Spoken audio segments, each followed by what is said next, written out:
Join me as I dive into the shocking claims from Trump's former fixer and see if I can unravel the truth behind the ex-president's blame game. Today, we're going to explore some disturbing allegations from someone who was once very close to Trump, a former fixer who's willing to spill the beans on the ex-president's hate-filled blame game. This individual has had a front-row seat to Trump's behavior, and what they have to say might just blow your mind. We've all heard the rumors, but hearing it from someone who's been in the trenches with Trump is a whole different story. They've seen firsthand how Trump operates, and they're not afraid to share their experiences with us. So, let's dive in and see what they have to say. From what I've learned, this former fixer has some incredible insights into Trump's psyche, and they're not holding back. They're going to take us on a journey into the mind of Trump, and it's not going to be pretty. Trump has always been known for his ability to shift the blame, but according to this former fixer, it's much more sinister than that. They claim that Trump has a pattern of behavior that is not only toxic but also dangerous. When you look at Trump's track record, it's clear that he has a habit of blaming others for his mistakes. Whether it's his staff, the media, or even entire countries, Trump always seems to find someone else to point the finger at. But what does this behavior say about him, and how does it affect those around him? This kind of behavior is not only damaging to those who are being blamed, but it also creates a toxic environment where no one is held accountable. It's a never-ending cycle of finger-pointing and excuses, and it's precisely this kind of behavior that has led to some of the most divisive and hurtful rhetoric we've seen in recent years. The implications of this behavior are far-reaching, and they go beyond just politics. When a leader exhibits this kind of behavior, it sets a dangerous precedent for others to follow.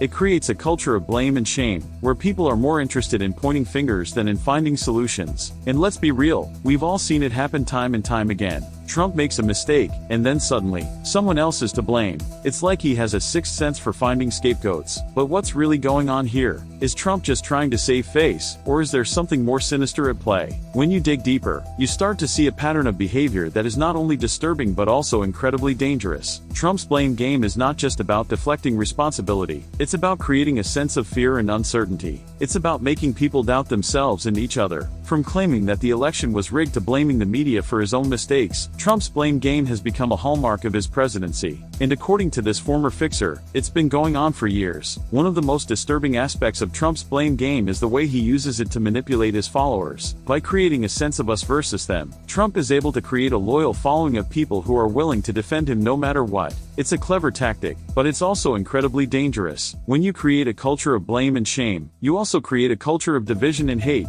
and that's precisely what Trump has done. He's created an environment where people are more interested in attacking each other than in finding common ground. One of the most telling examples of Trump's blame game is the way he treated his own staff. According to this former fixer, Trump would often berate and belittle his staff in front of others, simply because they didn't agree with him. It's a classic tactic, but it's also incredibly toxic. Trump's blame game is not just about deflecting responsibility, it's about creating a sense of power and control. And when you have that kind of power, you can get away with just about anything. At least, that's what Trump seems to think. But what's really interesting is that this former fixer has some fascinating insights into Trump's motivations. According to them, Trump's blame game is not just about politics, it's about psychology. It's about creating a sense of self-importance and superiority. One of the most compelling insights I got from this former fixer was about a particular moment when Trump's blame game went too far. Apparently, Trump had made a mistake that could have had serious consequences, but instead of taking responsibility, he blamed someone else entirely. The kicker was that the person he blamed didn't even work for him anymore. The implication was clear. Trump was not only willing to throw anyone under the bus, but he was also willing to fabricate entire scenarios just to save face. It's a level of manipulation that's truly breathtaking. But what's even more disturbing is that this kind of behavior has become the norm. We've become so desensitized to Trump's antics that we hardly even bat an eyelid anymore. But we should be outraged. We should be demanding more from our leaders. And that's precisely what this former fixer is doing. They're speaking out against Trump's toxic behavior, and they're sharing their own experiences in the hopes that we can learn from them. So, what can we take away from this? First and foremost, we need to recognize the harm that Trump's blame game has caused. We need to acknowledge the damage it's done to our political discourse and to our relationships with each other. We also need to hold our leaders accountable for their actions. We can't just let them get away with blaming others for their mistakes. We need to demand more from them, and we need to hold them to a higher standard.